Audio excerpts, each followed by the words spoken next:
ازيكم عاملين ايه؟ يا رب تكونوا بخير. تعالوا بقى النهارده هنعمل وصفه كده من احلى الوصفات اللي انا عن نفسي بحبها جدا.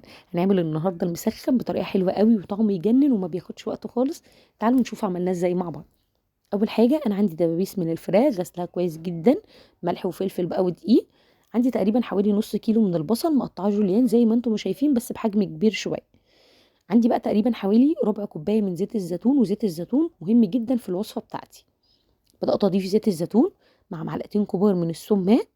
السماق برضو مهم جدا في الوصفة بتاعتي. نص معلقة صغيرة جنزبيل مع رشة ملح بقى ورشة فلفل. وهبدأ بقى أقلب كل التوابل بتاعتي دي بالبصل كويس جدا، مع معلقة كبيرة بقى من دبس الرمان. دبس الرمان بيدي طعم حلو قوي قوي للوصفة بتاعتي وبيدي مزازة حلوة قوي. بدأت أضيف بقى معلقة كبيرة كده من دبس الرمان زي ما انتم ما شايفين. وهبدأ بقى أقلب كل الكلام ده كويس جدا مع بعض. وأنا هكتفي بالتوابل دي. عايزة أقول لكم حلوة جدا ومن أسهل الوصفات اللي انتم ممكن تقدموها، وطعمها يجنن. قلبت بقى كويس جدا التوابل بالبصل كده لحد بقى ما اتاكد كده ان البصل اتشرب من التوابل بتاعتي كويس جدا. وهبدا كمان اضيف الدبابيس بتاعتي وابدا تشرب من التتبيله كده. بصوا، اتاكدت كده ان التتبيله بدات تدخل في الدبابيس بتاعتي. وهسيبها بقى تقريبا حوالي 10 دقايق، وبعد كده هبدا بقى ارفع الدبابيس بتاعتي هشيلها. وعندي بايركس تاني محضراه. هبدا بقى اضيف البصل بتاعي في البايركس الاول كده، وبعد كده هبدا ارص الدبابيس بتاعتي من على الوش.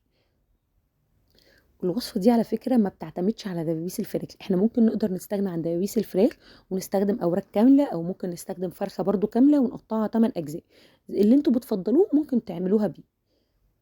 عايزة اقول لكم من احلى الوصفات وطعمها يجنن، ما بتاخدش وقت خالص.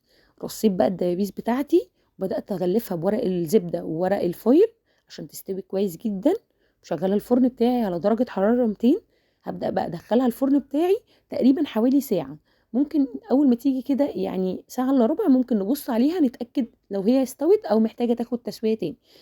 بعد بقى تقريبا حوالي ساعة بدأت اطفي النار بتاعتي واشغل الفرن كده الشواية تاخد لون بس كده من على الوش. وفي الوقت ده انا كنت محضره كده شويه لوز محمراهم. عايزه اقول لكم بتدي شكل حلو قوي في التقديم مع رشه بقى بقدونس من على الوش. وبالف هنا. عايزه اقول لكم من احلى والذ الوصفات اللي انتم ممكن تجربوها. وقبل بقى ما انهي الفيديو حبيت بس اوريكم شكل الفراخ قد ايه هي كانت مستويه وطعمها حلو ولونها حلو قوي من جوه، ومش عايزه اقول لكم حلوه قد ايه. مستنيه ان انتم تجربوا الوصفه وتقولوا لي رايكم فيها ايه. وان شاء الله نتقابل فيديوهات تانية كتير هتعجبكم.